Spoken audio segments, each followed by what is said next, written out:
64 Tanganyika na Unguja, Nyerere na Karume hautakungoja, walifanya chini nene Tanzania na itaja.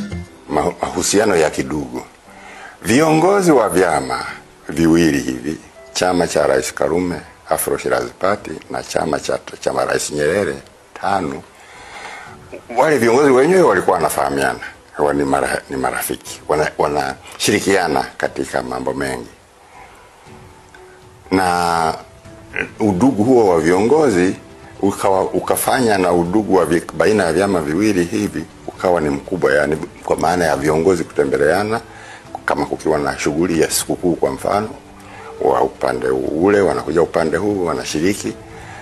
Kwa hiyo kulikuwa na mahusiano namna ile. Lakini katika ngazi ya wananchi wa kawaida vile vile mahusiano yalikuwa ni makubwa.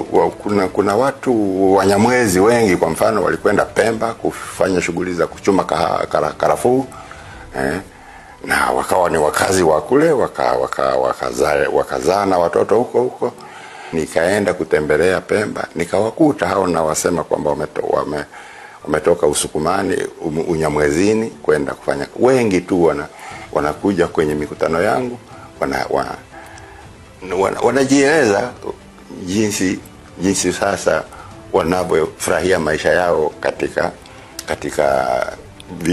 kisiwa cha Pemba baada ya kuungana na bara, kwa sababu muungano wa vyama umekuja baadaye sana, baada ya muungano wa nchi wa kiserikali.